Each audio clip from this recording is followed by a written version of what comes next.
Bewildered by this revelation, I take a moment to think, scratching my chin, staring into space, before continuing that if I understand correctly, you have waited all this time, and the mission entrusted to me by the king has convinced you to travel dozens of kilometers through storms to come and reveal your family's secret to me, for the simple reason that you do not want this heritage to disappear with you.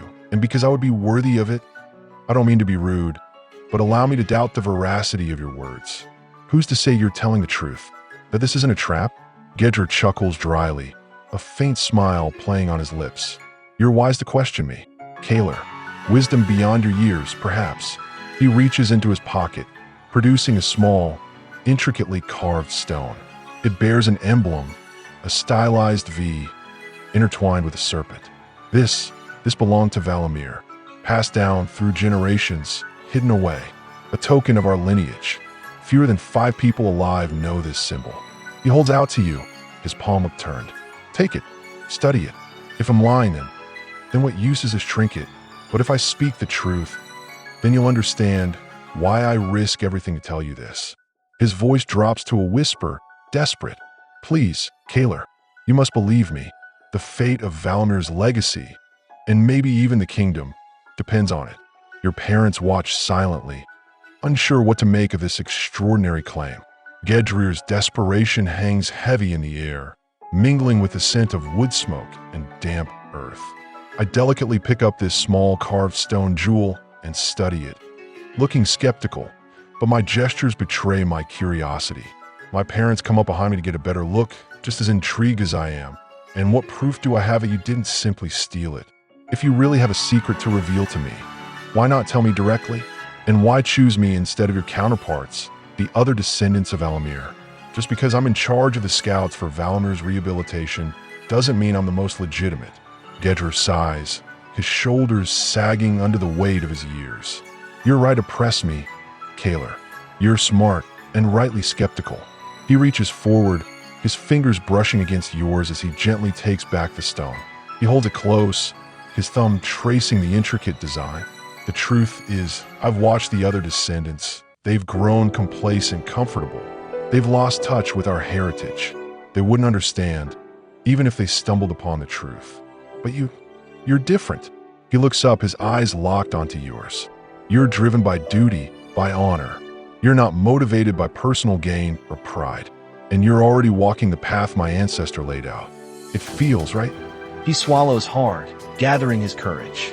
As for proof, the tablets, hidden in the fortified villages, they'll be your proof. They'll lead you to the tomb. But you'll need to know how to find them. And that's where my knowledge comes in. I don't answer. Everything is jumbled up in my head because I feel there's something heavy and profound in Gedra's words. If he's lying, I'll see it soon. There won't be any puzzle pieces to find on Valamir's path. On that, he scores a point. He's not trying to convince me, only to judge on the evidence. On the other hand, I wonder how this parallel quest would be perceived by the king and his entourage. It's not in the agreement.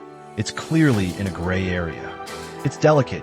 We, the Northern Budlum, are already closely watched. The other Buldum need us, but don't really trust us. We're too unpredictable in their eyes, too close to the Xerika's fighting style. There's mistrust and a little contempt. If I agree to put the pieces of the puzzle together, and if I ever succeed in discovering the tomb of your ancestor Valamir, what would the king say? He will certainly want to claim what is inside. Not to mention all the treasure hunters, bandits, and other opportunists. No matter what is in this tomb, whether it contains only a small medallion or a powerful power, it will have a strong political symbol, especially with this great mission of rehabilitating the way of Valamir. This will put a target on my head, on my entire group of scouts, and maybe even on my village of Dagwar. I finish my sentence by throwing a worried look at my parents before looking insistently at Gedra, as if I were waiting for him to succeed in reassuring me. Gedra nods solemnly, his expression grave. You're wise to consider the consequences, Kaler. The implications are far-reaching and potentially dangerous. But hear me out, lad. He shifts closer, his voice dropping to a conspiratorial whisper. Whatever lies within my ancestor's tomb, it belongs to the people, not the crown. Valamir built the path for all to use, not just the privileged few. If the king were to claim it, well, that would be a betrayal of everything Valamir stood for. Gedru's eyes flash with determination. As for treasure hunters and bandits, you're correct, they'll come sniffing around soon enough. But you're a skilled scout, Kaler. You've survived battles against the Xerics. Can you not protect yourself, your friends, and your village from those threats? He pauses, searching your face. And as for the king, perhaps he needn't know every detail. Or maybe, just maybe, this discovery could earn you and your people more favor in his eyes, rather than suspicion.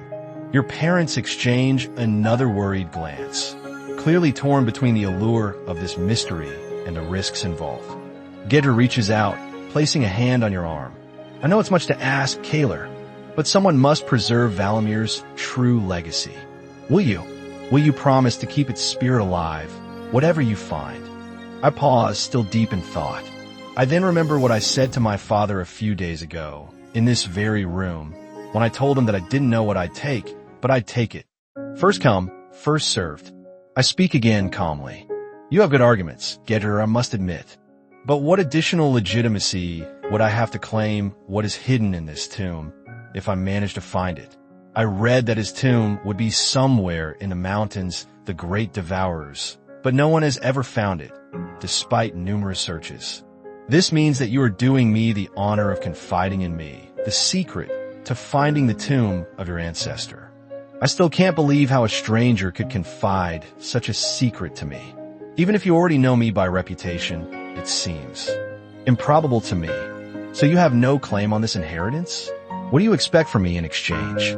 Gedru's face softens, a hint of sadness creeping into his features. He averts his gaze, staring into the flames once more. When he speaks, his words are heavy with longing. I've no claim, Kaler. None. My family's line has dwindled, and our name's been forgotten. If I die, the secrets die with me. That's why I'm doing this. Not because I expect anything in return, but because I want to see it lived on, through someone worthy. He raises his head, meeting your gaze straight on. You've already proven yourself worthy in the eyes of your village.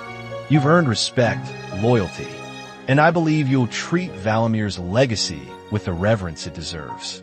That's all I ask. Don't let it fall into the wrong hands. Don't let it fade away. A faint smile flickers across his face. As for legitimacy, perhaps it's not about having a claim. Perhaps it's about being the one who cares enough to protect it. Maybe fate brought you to this moment, Kaler. Maybe it's meant to be. I sigh, staring at Gedru, who doesn't take his eyes off me, as if his piercing gaze wanted to guess my answer in advance. Well, I turn to my parents. Father, mother, what do you think? Should I accept this side quest? Should I take the risk of appropriating this heritage in order to protect it?